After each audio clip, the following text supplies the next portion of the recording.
The Arab bloc in Israel's parliament broke with tradition and recommended Blue and White Party leader Benny Gantz for Prime Minister on Sunday, paving the way for the centrist party to get the first chance to assemble a coalition instead of incumbent Benjamin Netanyahu's conservative Likud party.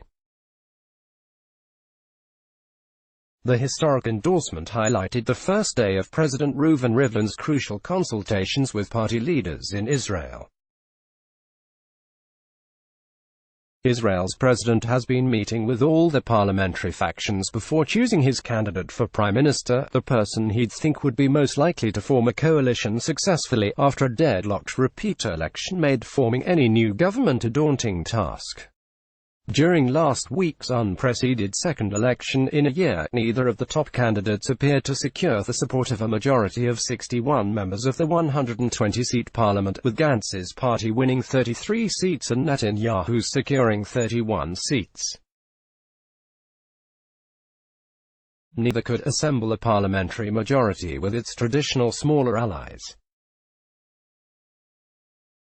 Netanyahu's chief rival, Gantz, rejects PM's appeal for unity government in Israel during last week's unprecedented second election within a year. Neither Gantz, right, nor Netanyahu appeared to secure the support of a majority of 61 members of the 120-seat parliament.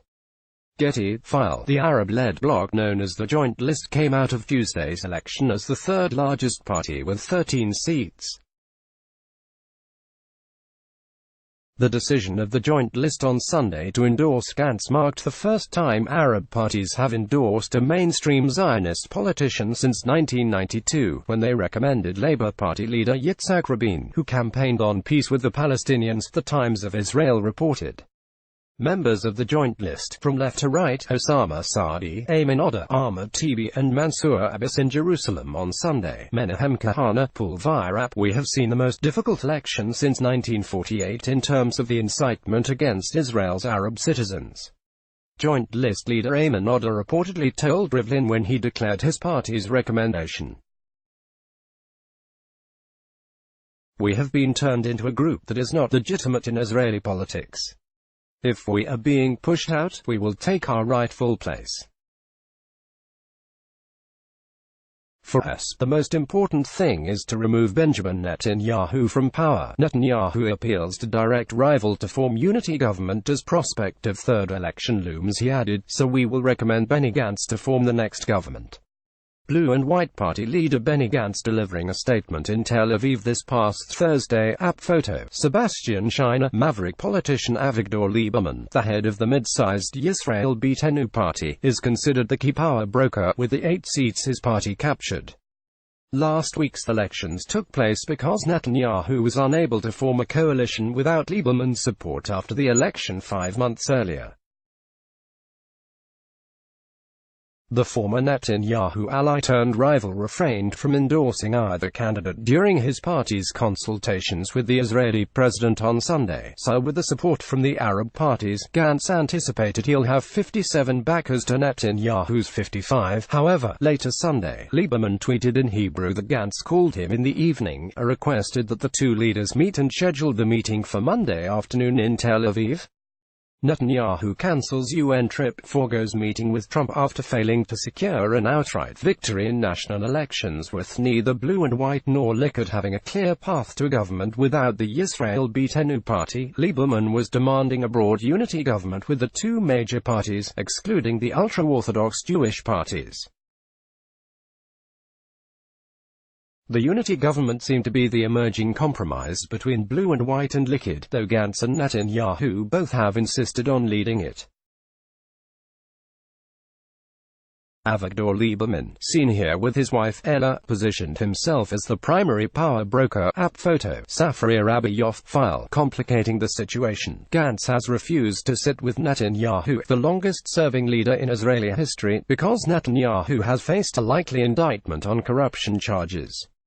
Netanyahu's pre-indictment hearing is scheduled in 2 weeks, after which he could face charges of bribery, breach of trust and fraud in 3 separate cases. The Arab-led parties have never sat in an Israeli government, and Odeh said he's planning to become an opposition leader in the likely case of a unity government. Benny Gantz is not our cup of tea. Arab lawmaker Ahmed TB said. "We have criticism of him from here till tomorrow," TB added, "but we promised our constituents that we would do everything to topple Netanyahu, and the default here is recommending Benny Gantz." The senior Arab-Israeli lawmaker also reportedly said Sunday that the results of Israel's election also marked a blow to President Trump, who had stood strong with the leader of more than a decade. "The result is a slap in the face not just of Netanyahu but also President Trump, who supports all the racism, all the atrocities, and is preparing the most anti-Palestinian plan that has even been presented by the U.S., The Times of Israel reported," TB said.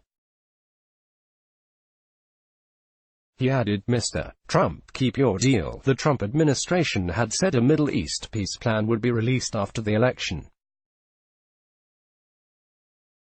Even though the Arab-led bloc is expected to stay out of Gantz's future potential government, the endorsement highlighted a growing desire of Israel's large Arab minority to take a more active role in shaping the country.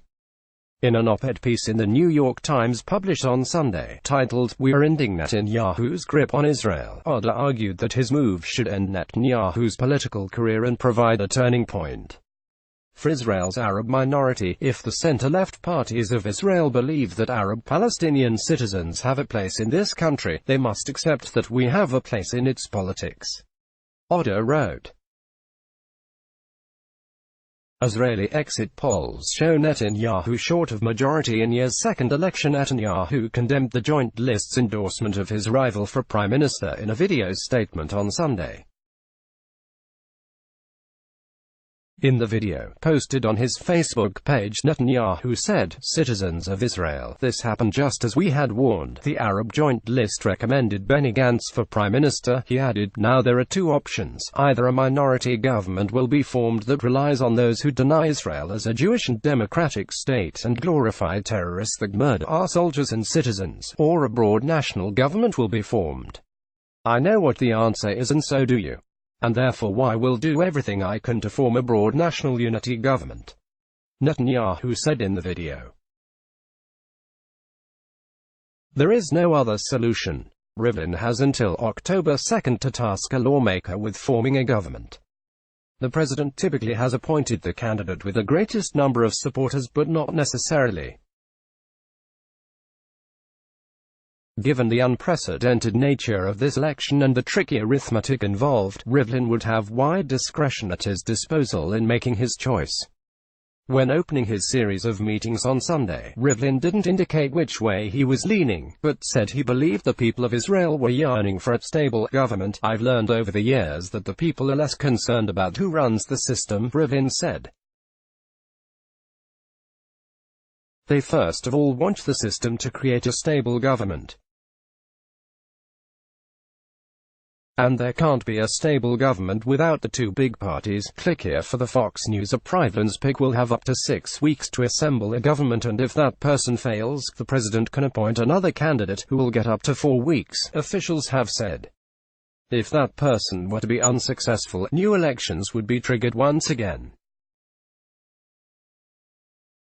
Rivlin has said he will do everything possible to avoid an unprecedented third election within a year. The Associated Press contributed to this report. Let's block ads. Why?